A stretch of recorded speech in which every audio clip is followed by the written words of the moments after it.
문재인 대통령은 국가안보보장회의를 소집해 한국 측 공무원을 사살한 뒤 불태운 사건에 대해 충격적이라면서 어떤 이유로도 용납될 수 없다고 강력히 비판했습니다.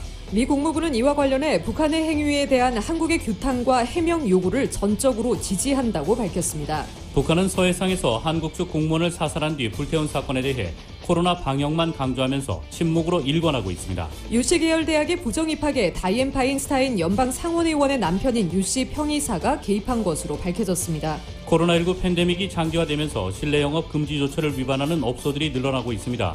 특히 교회와 피트니스 센터에서의 위반 사례가 많은 것으로 드러났습니다. 오렌지 카운티 학교들이 이번 주 들어 대면 수업을 재개해 코로나 팬데믹 속에 안전한 대면 수업이 이뤄질 수 있을지 이목이 쏠리고 있습니다. 흑인 여성에게 총격을 가해 숨지게 한 경찰관들에게 정당방위라며 법원이 면죄부를 주자 인종차별 항의 시위가 곳곳에서 벌어졌습니다. 항의 시위 과정에서 경찰관 2명이 총상을 입자 트럼프 대통령은 이를 강력 비난하고 조 바이든 민주당 대통령 후보는 폭력은 절대 안 된다며 자제를 호소했습니다. 앨릭스 에이자 보건복지부 장관이 신종 코로나 바이러스 감염증 백신의 승인에 정치가 관여하지 않을 것으로 믿는다고 말했습니다. 트럼프 대통령이 또 우편 투표 문제를 거론하며 대선 불복을 시사하는 발언으로 논란에 휩싸였습니다. 제롬 파월 연준 의장은 추가 가계 지원이 이루어지지 않으면 미국인들이 채무 불이행으로 대량 퇴거 조치를 당할 수 있다고 경고했습니다. 뉴욕 증시에서 주요 지수는 미국의 경제 지표가 엇갈리며 변동성 장세를 보인 끝에 소폭 상승 마감했습니다. LA 지역 내일 맑겠습니다. LA 지역의 내일 낮 최고 83도, 밤 최저 기온 62도입니다. 이상은 이 시간 주요 뉴스입니다. 이 시간 주요 뉴스는 공항에서부터 목적지까지 모바일 체크인과 첨단 공기순환 시스템을 통해 안전한 기내 환경과 여행을 제공하는 아시아나항공 제공입니다. 애청자 여러분 안녕하십니까? 조희정입니다. 안녕하십니까? 이균우입니다. 북한이 서해 북방 한계선 NLL 인근 남쪽 해상에서 실종된 한국 공무원이 북측 해역에서 발견되자 구조 조치도 없이 총격을 가하고 해상에서 시신을 불태운 것으로 확인됐습니다. 한국 정부는 북한의 행동은 천인 공노할 만행이라며 강력히 규탄하며 해명과 책임자 처벌을 촉구했습니다. KBS의 보도입니다. 서해 연평도 인근 해상에서 어업 지도선을 타고 근무하던 해양수산부 소속 공무원 47살 이모 씨가 실종된 건 지난 21일입니다. 실종이 신고된 직후 군과 해경이 수색에 나섰지만 이 씨는 실종 다음 날인 22일 밤 북측 해역에서 북한군 총격에 사망했습니다. 군은 여러 정보를 종합해 이 같은 사실을 파악했다고 발표했습니다. 북한이 북측 해역에서 발견된 우리 국민에 대해 총격을 가하고 시신을 불태우는 만행을 저질렀음을 확인하였습니다. 이 씨는 실종 이후 북측 해역에서 발견됐으며 당시엔 생존 상태였습니다. 구명조끼를 입고 기진맥진한 채 부유물에 올라타 있었고 북한 수산사업소 선박이 처음 발견했다는 게 군의 설명입니다. 실종 지점에서 38km 서쪽 해상이었습니다. 북측은 이 씨의 표류 경위를 확인하며 진술을 들었지만 북한군 단속정이 나타나 바다 위에 떠있는 이 씨를 총으로 쏴 살해한 것으로 파악됐습니다. 방독면과 방호복을 착용한 북한군이 바다 위에 떠있는 시신에 기름을 붓고 불태운 정황도 군 당국에 포착됐습니다. 실종 신고가 접수된 지 34시간 만에 일어난 일입니다. 우리 군은 이번 사건은 천인 공노할 만행이라며 사태의 책임이 북한에 있음을 엄중 경고했습니다. 비무장한 우리 국민의 총격을 가하는 천인공노할 만행을 저지른 북한에 대해서 국방부 장관으로서 규탄하고 또 북한의 해명과 책임자 처벌을 촉구하는 바입니다. 지난 6월 북한은 일방적으로 남북통신 연락선을 모두 끊었습니다. 우리 군은 유엔사와 협의해 전통문을 보내 해명을 요구했지만 북한은 아직 답변하지 않고 있습니다. KBS 뉴스 김명주입니다. 청와대는 긴급히 국가안전보장회의를 소집했습니다. 문 대통령은 충격적 사건이라면서 어떤 이유로도 용납될 수 없다고 강하게 비판했습니다. KBS의 보도입니다. 청와대 입장은 단호했습니다. 이번 사건을 강력히 규탄한다. 북한은 모든 책임을 지고 진상을 명백히 밝히라며 책임자의 엄중 처벌을 촉구했습니다. 북한군이 아무런 무장도 하지 않고 저항 의사도 없는 우리 국민을 총격으로 살해하고 시신을 훼손한 것은 어떠한 이유로도 정당화될 수 없다. 이번 사건을 반인륜적 행위로 규정하고 분명한 사과와 재발 방지를 위한 조치도 요구했습니다. 이어 국민 안전을 위한 필요한 모든 조치를 취할 것이라고 강조했습니다. 앞으로 우리 국민의 생명과 안전을 위협하는 북한의 행위에 대해서는 단호히 대응할 것임을 천명한다. 9.19 군사합의 파기 여부를 놓고 해석이 엇갈리는 가운데 청와대는 다소 애매한 입장을 내놓았습니다. 9.19 정신을 훼손한 것은 맞지만 합의의 세부 항목 위반은 아니라는 게 청와대의 판단입니다. 한국판 뉴딜 관련 현장 방문 이후 문 대통령은 비서실장과 안보실장으로부터 NSC 회의 결과를 보고받았습니다. 문 대통령은 먼저 충격적 사건으로 매우 유감스럽다며 어떤 이유로도 용납될 수 없다고 북한을 비판했습니다. 이어 북한의 책임 있는 답변과 조치를 촉구하면서 군은 경계태세를 더 강화해 국민 생명과 안전을 보호하라고 지시했습니다. 이번 총격 살해 사건과 관련해선 단호한 대응을 보였지만 남북관계는 지속돼야 한다고 청와대는 밝혔습니다. 과거의 대결 구도로 돌아갈 수는 없다는 건데 문 대통령의 고심이 깊어지고 있습니다. KBS 뉴스 정청화입니다. 한편 북한이 서해상에서 남측 공무원을 사살한 뒤 불태운 사건에 대해 침묵으로 일관하고 있습니다. 조선중앙통신과 노동신문, 조선중앙방송, 대외선전 매체 등 북한 매체에서는 남측 공무원 사살 사건을 일절 언급하지 않았습니다. 전날 청와대가 북한을 강력히 규탄하며 책임자를 처벌하라고 요구했지만 무시로 답한 모양새입니다.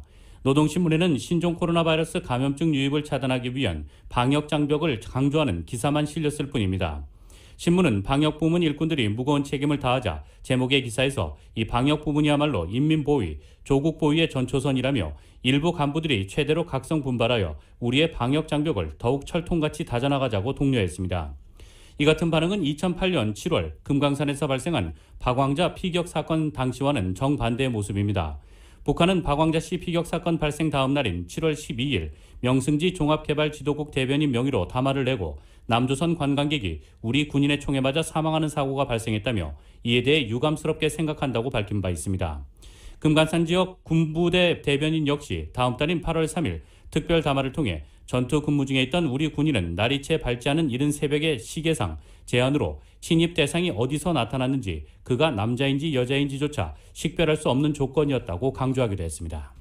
한국 국민이 해상에서 북한군의 총격으로 사망하고 시신까지 불태워진 사건과 관련해 주요 언론들도 속보를 내고 있습니다. 미 국무부는 이와 관련해 북한의 행위에 대한 한국의 규탄과 해명 요구를 전적으로 지지한다고 밝혔습니다. KBS의 보도입니다. 미 국무부가 대변인 명의로 입장을 내놨습니다. KBS 등 언론 질의에 서면으로 답변하는 형식입니다. 동맹인 한국이 북한의 이 같은 행위를 규탄한 것을 전적으로 지지한다. 또 북한에게 자세한 해명을 요구한 것도 지지한다고 했습니다. 비난과 해명 요구의 주체를 한국으로 특정하고 미국은 한국을 지지한다고 밝히는 형식입니다. 미국 정부도 이번 사태를 예의주시하고 있다는 뜻으로 읽힙니다. 미국 언론들은 한국에 파견되어 있는 특파원들이 전해오는 속보 내용을 비중 있게 전하고 있습니다. AP뉴스와 CNN은 남북 간 교류 프로그램 등이 중단된 상황에서 벌어진 이번 사건으로 남북관계는 더 악화될 가능성이 있다고 전망했습니다. 뉴욕타임스는 이번 사건이 남북관계에서 민감한 시점에 발생했다고 전했습니다. 영국 BBC와 미국 공영채널인 NPR 뉴스는 이번 사건이 지난 2008년 금강산 관광객 피살에 이어 북한군의 총격에 의한 두 번째 한국 민간인 사살이라고 전했습니다. 워싱턴에서 KBS 뉴스 금철영입니다.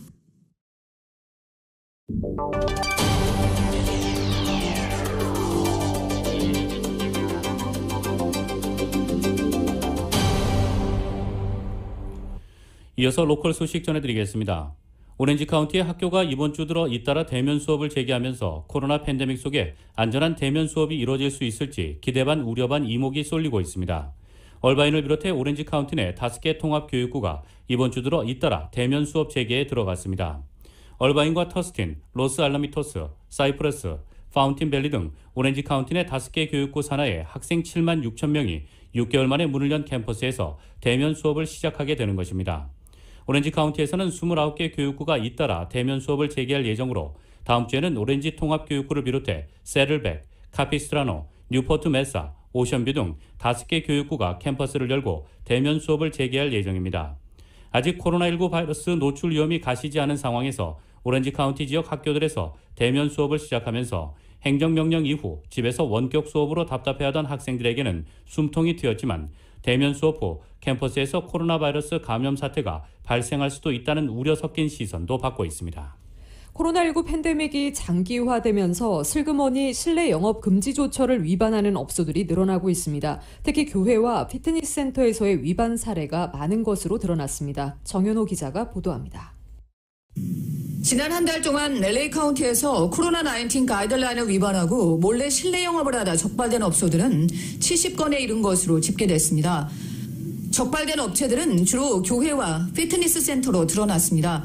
몇몇 업소들은 지난 한 달 동안에만도 수차례 가이드라인을 위반한 것으로 나타났습니다. 24일 LA 카운티 보건국 브리핑에 따르면 호손에 위치한 코스트 피트니스 센터의 경우 최소 4차례 가이드라인을 위반했으며 세리토스와 라미라다, 랭카스터 지점의 크런치 피트니스, 토렌스의 파워하우스 짐 등은 최소한 5차례 수칙을 위반한 것으로 드러났습니다. 썬밸리에 위치한 그레이스 커뮤니티 처치를 비롯해 교회 여러 곳도 카운티 가이드라인을 무시한 채 실내 예배를 강행하다 당국에 적발됐습니다. 보건당국은 교회와 피트니스 센터의 환경상 실내 운영으로 코로나 바이러스가 전파되기 쉽다는 것을 지적하고 가이드라인을 준수해 줄 것을 촉구했습니다.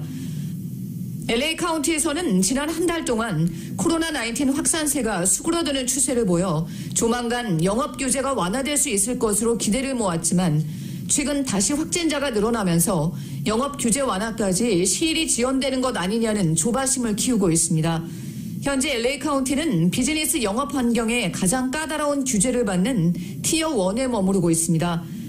에릭 가세티 LA 시장은 LA 비즈니스 업체들이 실내 영업 재개 허가를 받기 위해서는 앞으로 수주일 동안에 코로나19 확진자 추이가 결정적인 영향을 미칠 것이라고 강조했습니다.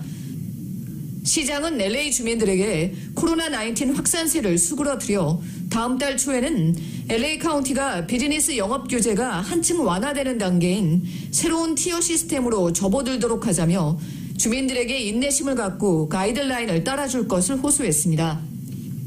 라디오 서울 뉴스 정현호입니다. LA 카운티가 코로나19 확산세가 둔화되면서 가주의 경제 재개 가이드라인에 따른 2단계 레드로 승격될 수 있는 2가지 조건을 모두 갖췄다고 LA 카운티 보건국이 어제 밝혔습니다. 바바라 페러 LA 카운티 보건국장은 어제 가진 코로나19 현황 브리핑에서 경제 재개 2단계 승격의 기준이 되는 코로나19 확진율에서 2.8%를 보이고 인구 10만 명당 1일 평균 확진자 수도 기준 이내인 7명을 달성한 상태라고 말했습니다. 그러나 이는 코로나 1일 확진자 수의 상승세가 나타나기 전인 지난 6일에서 12일 사이 자료를 토대로 분석한 것이고 향후 2주간 이 상태를 유지해야 하기 때문에 실제 승격 여부는 오는 10월 6일이 돼야 확실해질 수 있다는 것이 보건국은 밝혔습니다. 한편 어제 LA 카운티에서는 1265명의 신규 감염자와 31명의 추가 사망자가 발생했습니다. 앨릭스 에이자 미 보건복지부 장관이 오늘 신종 코로나 바이러스 감염증 백신의 승인에 정치가 관여하지 않을 것으로 믿는다고 말했습니다. 에이자 장관은 나는 미국인들에게 정치가 코로나19 백신 승인에 어떤 역할도 수행하지 않을 것이라고 안심시켜주고 싶다고 말했습니다. 이어 우리가 당초 만들어둔 많은 독립적인 견제장치와 시스템이 있다고 덧붙였습니다. 에이자 장관의 발언은 도널드 트럼프 대통령이 어제 기자회견에서 코로나19 백신의 긴급 사용 승인에 관한 미 식품의약국 FDA의 지침이 더 엄격해진다면 백악관이 이를 거부할 수 있다고 말한 뒤 나온 것입니다. 앞서 FDA는 코로나19 백신의 긴급 사용 승인 기준을 강화한 새로운 지침을 상급기관인 복지부의 에이자 장관에게 보고했습니다. 이에 따라 트럼프 대통령이 여러 차례 시사해온 11월 3일 대선 전 코로나19 백신의 출시가 물 건너가는 것 아니냐는 관측도 나왔습니다. 신종 코로나 바이러스 감염증 대유행의 직격탄을 맞은 미국 항공업계가 여행 수요를 살리기 위해 탑승객들에게 신속 코로나19 검사를 유료 제공하는 방안까지 내놨습니다. 유나이티드 항공은 오는 10월 15일부터 샌프란시스코에서 하와이로 향하는 승객들을 대상으로 공항에서 코로나19 검사를 받을 수 있는 옵션을 제공한다고 CNBC 방송이 보도했습니다. 10월 15일은 하와이주가 도착 72시간 전에 코로나19 음성 판정을 받은 방문객에 한해 2주 의무 격리 해제에 돌입하기로 한 날입니다. 이에 따라 유나이티드 항공은 샌프란시스코 공항에서 하와이행 비행편 예약자들이 보안 검사대를 지나기 전 15분 만에 결과가 나오는 분자 검사 방식의 신속 코로나19 진단 검사를 받을 수 있게 합니다. 검사 결과 양성 판정이 나오면 비행기에 오를 수 있습니다. 미리 예약자 집으로 진단 검사 키트를 보내 셀프 검사를 하고 공항으로 올 수 있는 옵션도 제공하기로 했습니다. 검사 비용은 탑승객이 내야 합니다. 이 탑승 전 검사 옵션은 코로나19 대유행으로 세계 각국이 입국자 의무 격리를 시행하는 가운데 해외여행 부활의 청사진이 될 수도 있다고 CNBC는 내다봤습니다. CBB은행의 지주사인 CBB뱅콕이 2020 주주총회를 오늘 LA 본사에서 개최했습니다. 코로나19 사태로 비공개로 진행된 이번 주총회는 박순한 이사장을 비롯해 정원숙, 이해충열, 엘빈강, 린다 아이아논 이사와 당연직 이사인 조행김 행장 등 6명 이사진의 재신임과 외부감사 회계법인 선정 등의 안건이 승인됐습니다. 미국 소식 전해드리겠습니다. 트럼프 대통령이 또 대선 불복을 시사하는 발언으로 논란에 휩싸였습니다. 평화로운 정권 이양을 할 것이냐는 질문에 지켜보자고 말했는데 우편 투표 문제 때문이라고 말했습니다. 대선 결과에 승복하지 않을 수 있다고 해석될 수 있는 말입니다. KBS의 보도입니다. 긴즈버그 대법관이 안치된 대법원을 찾아 조문한 트럼프 대통령에게 야유가 쏟아집니다. 일부에선 투표로 몰아내자는 소리까지 나옵니다. 대통령 반대자들의 구호처럼 11월 3일 미 대선에서 트럼프 대통령이 패하면 대통령은 그 결과를 받아들일까?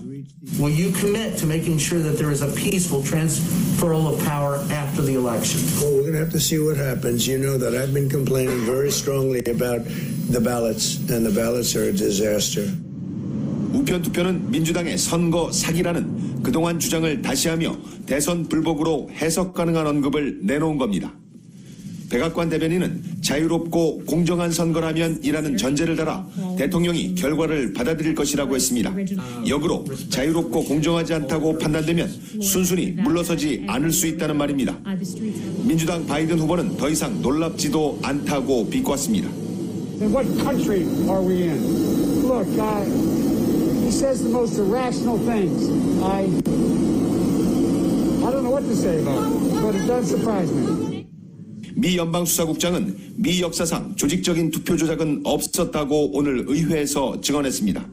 Now we have not seen historically any kind of coordinated national voter fraud effort in a major election, whether it's by mail or otherwise. 트럼프 대통령 비판에도 불구하고 대선 불복을 시사하는 언급 끊임없이 하고 있습니다. 자신이 승리한 2016년 대선에서도 승복 여부의 결과를 지켜봐야 한다고 했고 지난 7월 폭스뉴스 인터뷰에서도 역시 지켜보자고 한 바 있습니다. 미 대통령 선거는 공식 결과 발표 전 상대 후보가 패배를 인정하면서 조기에 마무리되는 게 최근 전통입니다. 버지니아에서 KBS 뉴스 김은규입니다. 도널드 트럼프 대통령이 오는 11월 대선 패배 시 불복할 여지를 둘 발언을 해 큰 파장을 불러온 가운데 미 상원이 평화로운 권력 이양을 재확인하는 결의안을 처리했습니다. 정치 전문 매체 더 힐에 따르면 상원이 오늘 평화로운 권력 이양 지지를 재확인하는 결의안을 만장일치로 채택했다고 보도했습니다. 이번 결의안에는 상원이 미국 헌법이 요구하는 질서 있고 평화로운 권력 이양에 대한 약속을 재확인한다고 명시됐습니다. 또 대통령이나 권력이 있는 누구에 의해서라도 미국 국민의 의지를 뒤집으려는 어떤 혼란이 있어서는 안 된다고 적시했습니다. 이 결의안은 트럼프 대통령이 전날 평화로운 권력 이양을 약속할 수 있냐는 질문에 무슨 일이 일어날지 봐야 할 것이라고 대답해 큰 논란을 빚은 지 하루 만에 처리된 것입니다. 조 바이든 민주당 대선 후보가 공화당의 텃밭에서도 트럼프 대통령을 위협하는 것으로 나타났습니다. 뉴욕타임스는 시에나 대학과 지난 16일에서 22일 아이오와, 조지아, 텍사스주 유권자를 대상으로 실시한 공동 여론조사에서 이 같은 결과가 나왔다고 보도했습니다. 바이든 후보는 아이오와주에서 45%의 지지율로 트럼프 대통령을 3%포인트 앞섰습니다. 아이오와주는 2016년 대선에서 트럼프 대통령이 9%포인트 차로 승리한 지역입니다. 공화당의 아성으로 불리는 텍사스에서도 바이든 후보는 43%의 지지율을 기록하며 선전했습니다. 트럼프 대통령과의 격차는 3%포인트였습니다. 남부 조지아주에선 45%대 45%로 트럼프 대통령과 동률을 기록했습니다. 뉴욕타임스는 바이든 후보가 여성 유권자들의 높은 지지 덕분에 공화당 성향의 지역에서도 선전하는 것이라고 분석했습니다. 바이든 후보는 아이오와주의 여성 유권자들 사이에선 트럼프 대통령을 14%포인트나 앞섰고 조지아주에서도 트럼프 대통령보다 10%포인트 높은 여성 유권자 지지율을 기록했습니다. 바이든 후보는 텍사스주 여성 유권자 사이에서 8%포인트 높은 지지율을 기록했지만 남성 유권자 지지율에선 트럼프 대통령의 16%포인트나 밀렸습니다. 한편 이번 조사에선 6주도 남지 않은 대선에서 지지할 후보를 이미 결정했다고 답변한 유권자가 10명 중 9명에 달하는 것으로 나타났습니다. 이번 여론조사는 아이오와 유권자 501명, 조지아 유권자 523명, 텍사스 유권자 653명을 대상으로 각각 진행됐습니다.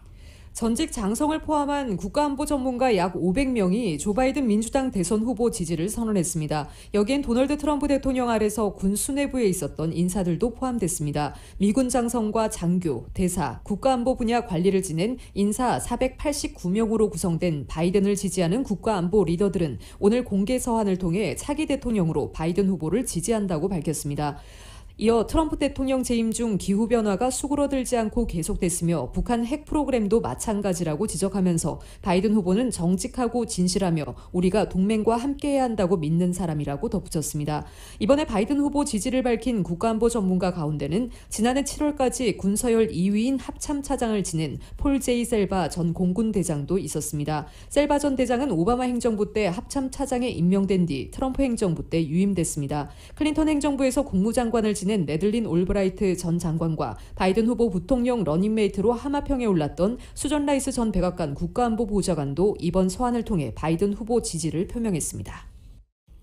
흑인 여성에게 총격을 가해 숨지게 한 경찰관들에게 정당방위라며 법원이 면죄부를 주자 인종차별 항의 시위가 곳곳에서 벌어졌습니다.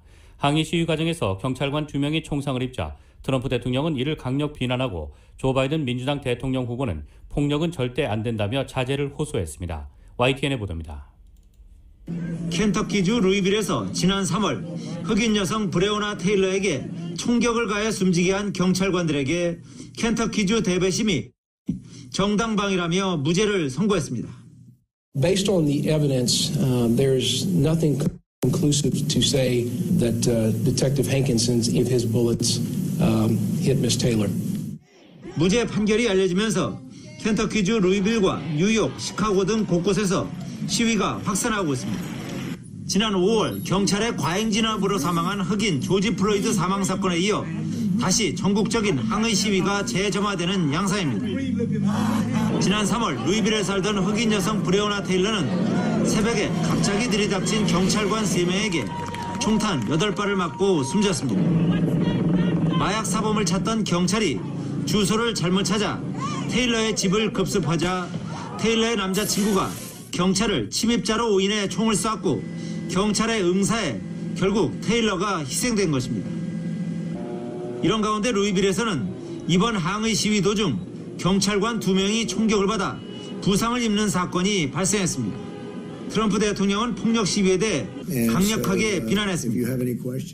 If we simply act on emotion or outrage, there's no justice. Mob justice is not justice. Justice sought by violence is not justice. It just becomes revenge. 조 바이든 민주당 대통령 후보도 폭력 시위 자제를 호소했습니다. Protesting makes a lot of sense. It's clear people should be able to speak, but no violence.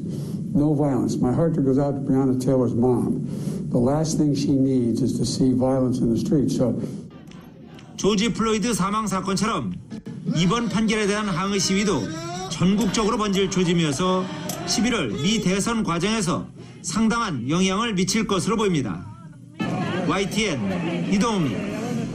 미국의 신규 실업수당 신청 건수가 87만 건으로 집계됐습니다. 전주에 이어 감소세를 이어갈 것이라는 예상을 깬 건데요. 제롬 파월 미 연준 의장은 추가 가계 지원이 이뤄지지 않으면 미국인들이 채무 불이행으로 대량 퇴거 조치를 당할 수 있다고 경고했습니다. KBS의 보도입니다. 조지아에서 플로리다까지 푸드뱅크 앞에 차들이 줄을 지어 서 있습니다. 2m 간격으로 선 채 음식을 지원받는 사람들 상당수가 코로나19 사태 장기화로 실직한 노동자들입니다. One used to work at the airport and another one she were working at Dunkin' Donuts and everybody was laid off. 미 노동부가 발표한 지난주 신규 실업수당 청구 건수는 87만 건, 전주보다 4천 건 늘었습니다. 최근 4주 연속 청구 건수 100만 건 미만을 유지하면서 84만 건 정도를 기록할 것으로 예상했던 전망치를 웃돈 겁니다. 직접적인 타격을 받은 서비스 업종 외에도 금융 서비스 등의 분야에서 해고 사태가 확산 중이라고 외신들은 전했습니다. 그러나 경기 부양을 위한 미 의회의 추가 부양책 논의는 지지부진한 상태입니다. 추가 실업수당과 주 지방정부 교부금 확대를 주장하는 민주당과 이에 부정적인 공화당이 대치 중입니다. 연방상원은행위원회에 출석한 제롬 파월 연방준비제도 의장은 추가 가계 지원의 필요성을 주장했습니다. 지난 3월 연방의회를 통과한 2조 3천억 달러 규모의 경기 부양책에 따라 가정에 지급된 지원금이 이제 바닥나고 있다고 우려했습니다.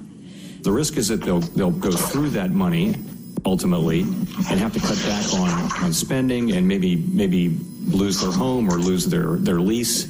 And so that is the downside risk of no further action. We don't see much of that yet, but it could well be out there in the not too distant future.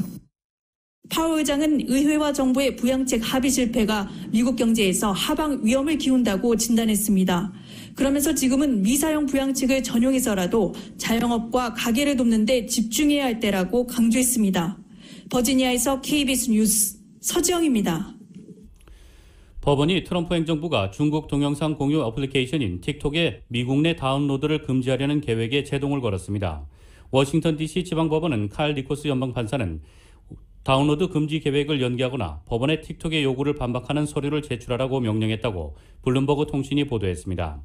앞서 상무부는 국가안보를 이유로 구글이나 애플의 앱스토어에서 틱톡 앱 제공을 20일부터 금지한다고 밝혔다가 틱톡 매각 협상에 긍정적 진전이 나타난다는 이유를 들어 이를 27일로 일주일 연기했습니다.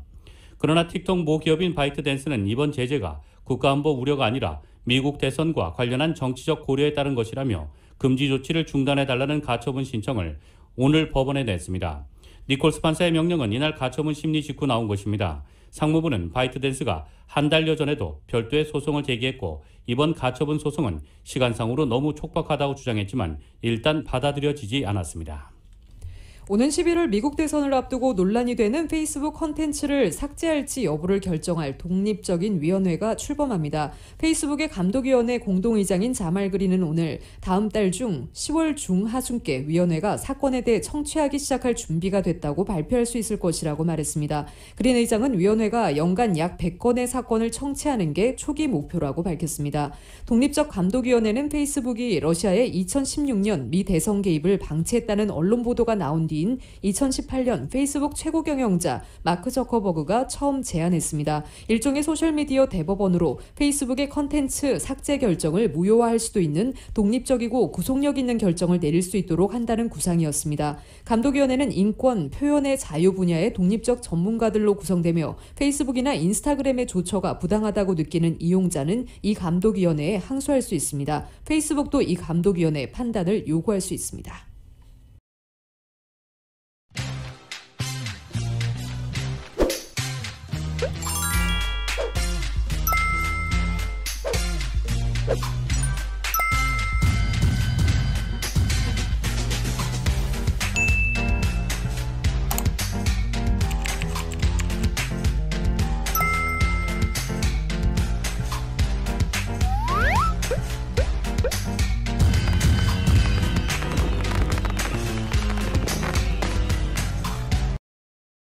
미주 한인사회 쇼핑 트렌드에 새로운 변화가 시작됩니다.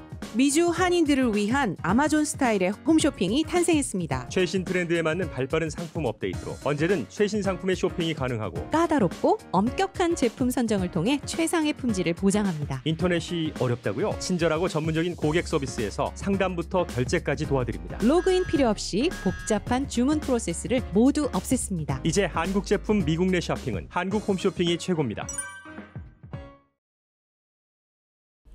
코로나19로 인해 남가주를 비롯한 전국 각 지역별 시험장들이 폐쇄되거나 인원 축소가 불가피해져 9월과 10월 SAT 시험 일정이 곳곳에서 줄줄이 취소되고 있습니다. 특히 SAT 시험 장소를 제공하는 남가주역의 많은 학교들이 시험을 불과 며칠 앞두고 취소 통보를 하고 있어 한인을 비롯한 학생과 학부모들이 그야말로 멘붕입니다. 올해 대학 입학 전형에서 SAT 점수 제출을 요구하지 않기로 한 대학들이 크게 늘어났다 해도 아직 SAT 시험을 응시하지 못한 고교 12학년들은 난감하기 짝이 없습니다. 상황이 이렇다 보니 남가주 지역 내 시험 취소 통보를 받은 일부 한인들은 유타나 애리조나주 등 등록이 가능한 타주 시험장을 찾아 원정 응시를 시도하고 있습니다. SAT 주관처 칼리지 보드는 코로나19 방역 수칙에 따라 지역별 시험장들이 폐쇄 또는 규모 축소를 결정하면서 지난 21일 현재 9월 26일 SAT 응시 등록자 중 총 36만여 명 중 이 절반에 달하는 18만 3천여 명이 시험을 볼 수 없게 됐다고 발표했습니다. 또 10월 3일 SAT 시험 등록자들 가운데도 15만 4천여 명이 시험장 폐쇄로 응시가 불가능해진 상황이라고 밝혔습니다. 칼리지 보도에 따르면 이번 주말 예정이었던 SAT 9월 시험이 취소된 캘리포니아 주내 시험장은 총 122곳에 달합니다. 이 칼리지 보도에 따르면 또 코로나19 사태로 인해 9월과 10월 SAT 시험장은 예년에 비해 61%와 65%를 각각 오픈했습니다. 그러나 바이러스 확산이 장기화되면서 9월 SAT 시험장의 39%, 10월 35%가 폐쇄되고 일부 시험장은 수용 인원이 축소되면서 절반 이상의 신청 등록자들이 응시 기회를 잃어버렸습니다. 캘리포니아 고용개발국 EDD가 실업수당 사기급증에 따라 신규 신청자 지급을 2주간 전면 중단하는 조치를 취한 가운데 남가주 지역에서 신분도용 수법으로 실업수당을 빼돌린 사기범들 수십 명이 추가로 체포됐습니다. 베벌리힐스 경찰국은 지난 16일 실업수당 사기 행각을 벌인 44명을 체포한 데 이어 22일 추가로 43명을 적발해 체포했다고 밝혔습니다. 지난 2주간 실업수당 사기로 체포된 용의자들이 총 87명에 달하는 것입니다. 베벌리힐스 경찰국은 이번 단속을 통해 허위로 신청된 181개의 EDD 발행 실업수당 데비카드와 현금 46만 6천 달러, 7 모두 7정의 권총을 압수했다고 밝혔습니다. 이번에 압수된 불법 실업수당 데비카드 액수는 무려 360만 달러어치에 달한다고 경찰은 밝혔습니다. 베벌리힐스 경찰국의 맥스 수빈 루테넌트는 용의자들의 80%가량은 타주에서 와서 신분도용을 통해 받은 불법 데비카드로 에어비앤비 숙소, 고급 차량, 고가의 물품 등을 렌트, 구매하는 범죄 행각을 벌여왔다며 특히 사망자, 구금자, 양로시설 등에 있는 사람들의 신분을 도용해 노동국 웹사이트를 통해 허위 실업수당을 신청해 특정 주소에서 카드를 탈취하는 수법을 썼다고 전했습니다. 한편 현재 EDD는 2주간 신규 실업수당 신청을 전면 중단한 상태로 신청자의 신분 확인 시스템을 강화시켜 불법 수령 사기를 줄이기 위한 작업을 하고 있습니다. LA 한인타운 지역 아파트나 콘도 건물에 진입해 우편함을 털어가는 절도범들이 여전히 기승을 부리고 있어 한인 주민들의 각별한 주의가 요구됩니다. 최근 한인타운을 비롯한 LA 지역에서는 코로나 팬데믹 사태 속에 이같이 공동 거주 건물에 침입해 우편함을 통째로 털어가는 절도 행위가 끊이지 않고 이어지고 있습니다. 실제로 코로나19 사태로 온라인 쇼핑이 급증하면서 지난 8월에는 한인타운이 헐리우드과 웨스트레이크 지역에 이어 세 번째로 우편물 절도가 빈발하고 있는 지역으로 꼽았습니다. 당시 현황에 따르면 LA시에서는 올해 상반기에만 300여 건의 우편물 절도 피해 신고가 접수돼 지난해 같은 기간 203건에 비해 30% 이상 증가한 것으로 나타났습니다. 특히 이 같은 우편물 절도는 상당수가 신분 도용 등 추가 범죄로 연결되고 있어 한인들의 각별한 주의가 요구되고 있습니다. 연방검찰 LA 지부의 탐 로제 공보관은 상당수의 우편물 절도가 신분 도용 범죄로 이어진다면서 우편물 절도가 신종 사기와도 연결될 수 있다고 밝혔습니다. 이에 대해 LA 경찰국과 연방우체국은 보통 우편 절도는 이른 새벽 시간대나 심야에 자주 발생하고 있어 우편함을 가급적 매일 확인해 밤사이 우편물이 우편함에 남아있지 않게 하고 중요한 물품은 직접 수령 혹은 수령 시 사인을 필수로 받는 옵션을 선택하도록 권고하고 있습니다.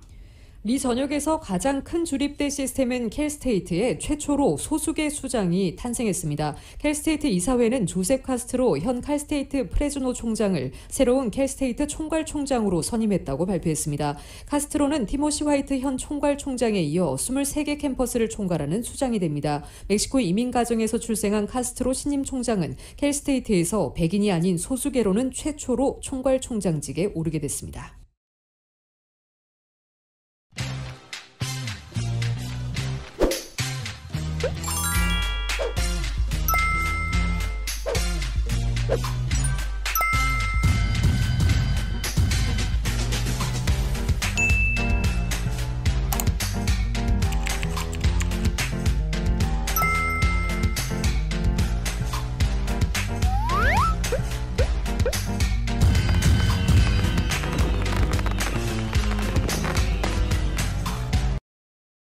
미주 한인사회 쇼핑 트렌드에 새로운 변화가 시작됩니다. 미주 한인들을 위한 아마존 스타일의 홈쇼핑이 탄생했습니다. 최신 트렌드에 맞는 발빠른 상품 업데이트로 언제든 최신 상품의 쇼핑이 가능하고 까다롭고 엄격한 제품 선정을 통해 최상의 품질을 보장합니다. 인터넷이 어렵다고요? 친절하고 전문적인 고객 서비스에서 상담부터 결제까지 도와드립니다. 로그인 필요 없이 복잡한 주문 프로세스를 모두 없앴습니다. 이제 한국 제품 미국 내 쇼핑은 한국 홈쇼핑이 최고입니다. 방금 들어온 로컬 소식 전해드리겠습니다. 최근 드러난 UC 버클리의 부정입학 스캔들에 다이앤 파인스타인 연방상원의원의 남편인 리차드 블럼 UC 평이사가 개입된 것으로 드러났습니다. 정현호 기자입니다. UC 버클리와 UCLA, UC 샌디에고, UC 산타바바라의 부정입학 케이스를 조사하고 있는 주 감사실은 UC 버클리 출신으로 샌프란시스코의 재력가인 리차드 블럼 UC 평이사가 UC 버클리에 아는 학생을 합격시키기 위해서 부적절한 추천서를 써줬다고 밝혔습니다. 리차드 블럼 평이사는 다이앤 파인스타인 연방 상원의원의 남편으로 지난 2002년부터 UC 평이사로 활동해 오면서 모교인 UC 버클리에 지난 수년 동안 수천만 달러를 기부해왔던 것으로 나타났습니다. 리차드 블럼 평이사는 UC 버클리 총장에게 보낸 서신에서 특정 지원자를 강력하게 추천했으며 이 서신은 기부자들과 펀드레이징을 관할하는 학교 내 부서를 통해 최종적으로 입학 사정관들에게 전달된 것으로 드러났습니다. 블럼 평이사가 추천서를 써줬던 지원자는 애초에 입학 심사에서 합격 가능성이 26%에 불과한 것으로 낮은 평가를 받았지만 후에 대기자 명단에 올라있다 합격 통보를 받은 것으로 드러났습니다. 감사팀에 따르면 UC는 지원자 심사 시 평이사들로부터 추천서를 받고 있지만 추천서는 일반 입학 심사가 이루어지는 동안에 국한에 허용되고 있다는 것입니다.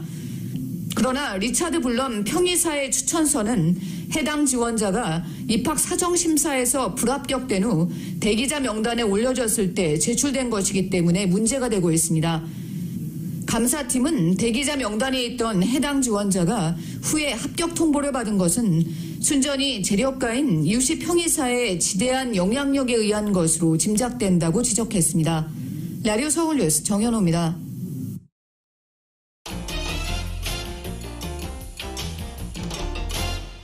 뉴욕 증시에서 주요 지수는 미국의 경제 지표가 엇갈리며 변동성 장세를 보인 끝에 소폭 올랐습니다. 뉴욕 증권거래소에서 다우지수는 전장보다 52.31포인트 상승한 26,815.44에 거래를 마쳤습니다. S&P 500지수는 전장보다 9.67포인트 오른 3,246.59에 기술주 중심의 나스닥 지수는 39.28포인트 상승한 1,672.27에 장을 마감했습니다.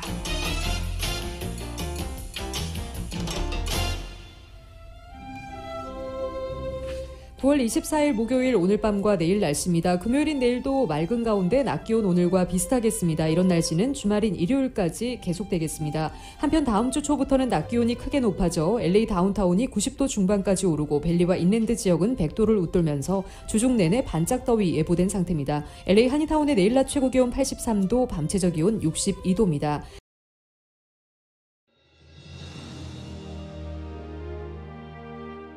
한인 커뮤니티의 소중한 친구이자 생활의 동반자. 라디오 서울이 개국 28주년을 맞았습니다. 1903년 한인들이 하와이에 첫 발을 내디딘 이래로 미주 한인 커뮤니티는 지금껏 쉼없이 성장해 왔습니다. 부딪히고 좌절하고 힘겨울 때 우리에게 가장 큰 힘이 되어준 것은 서로를 향한 격려와 응원이었습니다. 한인 커뮤니티와 더불어 성장한 라디오 서울. 라디오 서울의 28년은 우리의 이민 역사와 맥을 같이 합니다. 세상의 모든 이야기를 담으려는 라디오 서울 방송은 우리가 함께 만드는 우리의 이야기입니다. 사람과 사람을 이어주는 라디오 서울 1650. 청취자와의 소통만으로 기뻤던 1992년. 그리고 28년이 지난 지금 라디오 서울은 멀티미디어 그룹으로 거듭났습니다. 1992년 첫 방송을 시작한 이후 FM 라디오, 모바일 서비스를 거쳐 보는 라디오, 라디오 서울 TV, 라디오 서울 유튜브, 한국 TV 채널, 한국 홈쇼핑 등 시대의 변화와 애청자의 요구에 부합하는 미래지향적인 라디오 서비스로 만들어가고 있습니다. 특히 코로나19 바이러스가 가져온 세계적인 팬데믹은 우리의 삶의 방식을 바꿨으며 다가올 미래에는 더욱 진화된 방송이 요구될 것입니다. 이에 라디오 서울 방송은 다가올 새로운 시대를 대비하여 N스크린 멀티 디바이스 방송으로 다시 태어났습니다. 때와 장소를 불문하고 어떠한 기기로도 듣고 볼 수 있는 방송이 라디오 서울이 추구하는 N스크린 멀티 디바이스 방송입니다. 24시간 늘 깨어있는 방송, 눈과 귀가 함께하는 방송, AM 1650, FM 106.3 라디오 서울 방송. 미국 내 다양한 이슈를 생생하게 전달하는 강혜신의 오늘의 미국. 기분 좋은 아침, 반짝이는 하루를 선사하는 이영돈 선우의 좋은 아침, 좋은 하루. 나른한 오후 활력을 전하는 싱글벙글쇼와 라디오 콘서트. 빠르고 정확한 뉴스, 지구촌 소식을 실시간 전하는 모닝뉴스와 이브닝 뉴스. 한국 TV와 유튜브로 이원 방송하는 조희정의 한국 홈쇼핑 리뷰. 라디오 서울은 당신의 또 다른 가족입니다. 사람과 사람을 이어주는 방송, 들으면 행복해지는 라디오 서울. 지금까지의 28년이란 밑거름을 통해 앞으로 희망이 이루어지는 아름다운 세상을 만들어 가겠습니다. 라디오 방송의 한계를 넘어 N스크린 방송으로 더 멀리, 더 높이 세상 보는 눈을 키우는 최고의 방송, 라디오 서울.